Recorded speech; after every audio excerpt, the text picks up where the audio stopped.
Before we talk about systems, policies, or practices, I want to start here with children. Every decision made in schools, every policy, every response, every consequence lands on a child. And too often, those decisions are made without ever pausing to ask, what is this child actually experiencing? I've spent over 20 years inside school buildings.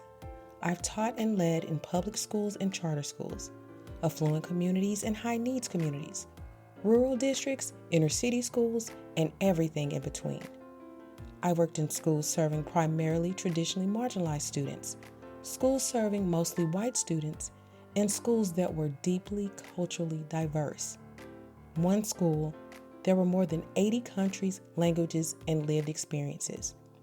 And across all of those spaces, one truth has remained consistent. When adults feel overwhelmed, pressured, or unsupported, systems tend to prioritize order over understanding. And children feel the weight of that choice. Children are not the problem. Systems that fail to see children fully are. This podcast exists because I've seen what happens when we slow down, ask better questions, and choose responsibility over convenience. I'm Dr. Kristi Love, and this is The Advocate, amplifying voices, challenging systems, prioritizing children. Dr. Kristi N. Love is an experienced educator and advocate dedicated to empowering students and families to ensure children receive a high-quality education. She specializes in culturally responsive teaching, restorative practices, and social-emotional learning, helping schools create supportive and inclusive environments. Through the Advocate podcast, she amplifies voices, challenges inequitable systems, and keeps children at the center of every conversation. So let me tell you why the Advocate exists. Because this work isn't theoretical for me, it's personal. Every time I scroll through social media and see posts about schools, behavior, or discipline, I feel pulled to respond. I see videos of teachers and students escalating back and forth. I see parents frustrated with teachers, administrators, and school policies. I see teachers at their wits' end over student behavior and parent responsibilities. And far too often, I see children being blamed instead of supported. I see adults escalating situations that actually require regulation, care, and understanding. And something about that has never sat right with me. I didn't enter education knowing everything. Truthfully, I still don't know everything. I didn't always get it right. But what I did have was a heart to love children and a willingness to grow. And over time, that willingness changed everything. There was actually a point in my career when I seriously considered leaving the profession. And it wasn't because I didn't care, it was because I cared deeply and felt like I was failing anyway. I was frustrated with student behavior. I felt disrespected. I felt unsupported by administration. And slowly, I began to lose hope. Not because I wasn't a strong teacher. I was. I planned engaging and relevant lessons. I built relationships. I was that teacher who played in student faculty basketball games breaking ankles. I knew all the current dance steps. I took students into the hallway to conference instead of embarrassing them in front of the class. I showed up every day ready to reach and teach. I did all the things. What became exhausting wasn't a lack of effort or heart. It was the realization that I was doing everything I had been trained to do, and it still wasn't enough. I was emotionally and mentally drained, questioning whether the work I loved was even sustainable. What I didn't realize at the time was that my frustration wasn't a failure. It was a signal. A signal that The way I had been trained to respond to behavior was incomplete, a signal that I needed new tools, a deeper understanding of child development, and a different lens, one that centered connection, culture, and context instead of control. That moment, when I felt like giving up, became the turning point that pushed me to learn, unlearn, and reimagine what supporting children and educators could actually look like. And when I came to understand next, and what I came to understand next changed not just how I taught, but how I understood children. What ultimately allowed me to stay in this profession wasn't just resilience, it was a mindset shift. A child is a child, not a small adult, not a fully regulated being, not someone with mature executive functioning, impulse control, or emotional regulation. A child is a developing human. And when schools ignore development, behavior becomes a battle instead of communication. And when schools ignore development, behavior becomes a battle instead of communication. That understanding changed how I viewed discipline, expectations, and accountability. It changed how I responded, not just to behavior, but to children themselves. And that question, how do systems respond to developing humans, followed me straight into my doctoral work. As I worked on my doctorate, my purpose became crystal clear. I became deeply committed to culturally responsive pedagogy through a social justice lens, not as a buzzword, but as a responsibility. I studied inequitable systems. I studied policies that disproportionately impact Black and Brown children. I studied how race, class, trauma, and access shape school experiences. What I learned confirmed what I had already seen in classrooms for years. Behavior is often a symptom, not the problem. And systems that are inequitable will always label children as the issue instead of examining themselves. My doctoral work gave me the language, the data, and the frameworks to advocate more effectively. It helped me name what I had felt but couldn't always articulate. And when I finally saw these principles implemented well, when I saw schools slow down, center humanity, and hold adults accountable, everything clicked. That clarity is why the advocate exists. I had been introduced to PBIS earlier in my career, but it wasn't until I moved to Atlanta that I saw it implemented with fidelity and intention. I was blessed to land in a school within a district where PBIS was fully implemented and deeply understood. At that school, there was a leader who changed everything for me, Dr. McGee. Dr. McGee had been a teacher, but she had also been a counselor, and I feel like that mattered because it showed up in how she led. Her mindset, baby, was simple and unwavering. We know our children, and we are here to serve them. This was a school with a population that was about 50% Black, 50% Hispanic, and over 90% of our students received free and reduced lunch. She was clear with the staff. Punitive discipline is not what we're doing here.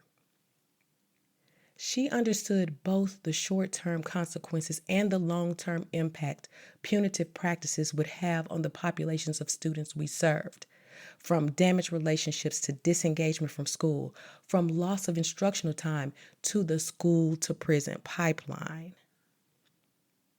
Instead, we focused on developmentally appropriate expectations, trauma-informed practices, restorative approaches, explicit teaching of social emotional skills. Expectations were posted everywhere, on every wall, in every space where children needed clarity and consistency. And this wasn't just about posters on walls, it was about systems behind them. Because teacher expectations were just as clear as the student expectations. Dr. McGee inspected what she expected. She held each of us accountable for applying what we learned in all of those professional developments. And she didn't do that without providing support, correcting in love, modeling practices, offering incentives and encouragement. Accountability was paired with care. That matters. When I arrived at the school, I was nearing completion of my doctorate. I asked to attend meetings to learn as much as I could. I joined the PBIS team and was asked to serve as the data analyst along with Professor Gooden, a master data analyst. What stood out to me was this: data wasn't used to punish children, it was used to adjust systems. We asked, where are breakdowns happening? What support is missing? How do adults need to change placement, supervision, or instruction?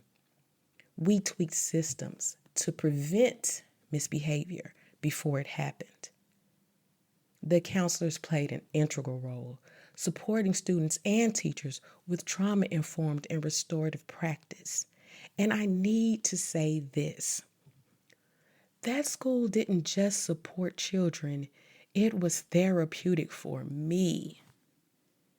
I remember walking into that building and feeling loved by the faculty, staff, and students.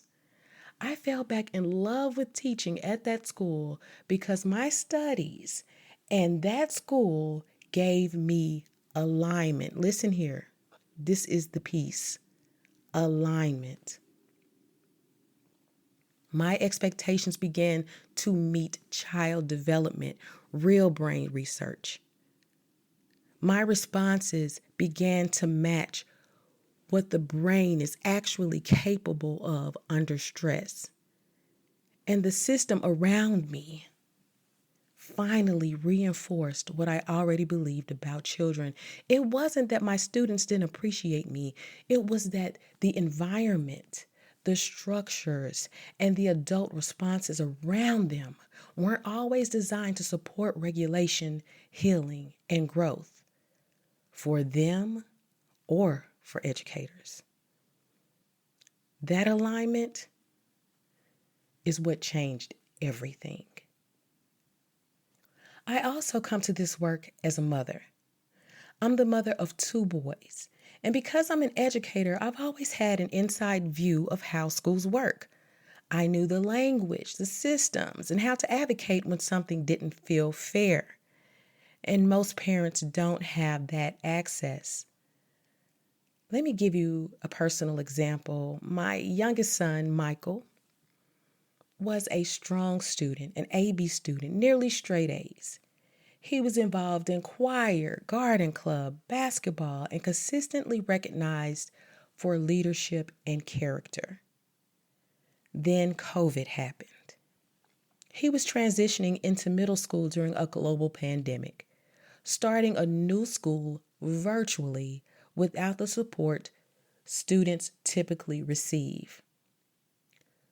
I noticed quickly that students were being graded as if conditions were normal. They weren't, y'all. Michael struggled, not because he wasn't capable, but because the system wasn't responsive to what children were experiencing.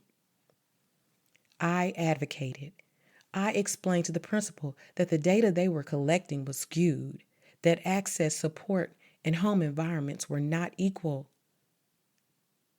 His response felt cold, even procedural. So I made the decision and moved him to my school, Dr. McGee's school, where systems were aligned with child development and trauma-informed care. And he flourished again. That experience reinforced something I believe deeply. Parents often assume schools always get it right. And when something goes wrong, they turn their frustration towards their child without realizing the system itself may be misaligned. We fuss at our kids. Why aren't you doing what the teacher said? Why didn't you complete this? Why didn't you do that? When it's something wrong with the system. This podcast exists so parents don't have to navigate this alone. So what is the advocate? This podcast is pro-teacher, pro-child, pro-family, pro-accountability, but accountability grounded in development, equity, and justice. So we aim to see children clearly, support educators honestly, empower families meaningfully, and challenge systems when they fall short. Everything shared here is rooted in practice, research, and lived experiences. This is not a one-way conversation. If you have questions about school practices, if there's a situation you'd like unpacked, if there's a post-policy or experience you want examined through an advocacy lens, you can reach out on Facebook, Instagram, my email, or leave comments wherever you listen. Your questions help shape these conversations because advocacy begins when people feel seen, heard, and supported. In our next episode, you guys want to tune in. We'll explore what happens when discipline replaces development. We'll talk about why punishment feels effective in the moment but fails long term, how brain development and trauma shape behavior, and why certain students are disciplined more harshly for the same actions. This is not about lowering expectations. It's about raising our understanding. If you've ever felt uneasy about a discipline decision, episode 2 is for you. As we close today's episode, I want to leave you with this reminder. Advocacy isn't about taking sides. It's about taking responsibility for children. New episodes of The Advocate are released every Wednesday, and together we'll continue to amplify voices, challenge systems, and prioritize children. I'm Dr. Kristi Love. Thank you for listening. Until next time, keep asking the hard questions, keep showing up for children, and keep advocating because children deserve adults who won't stop fighting for them.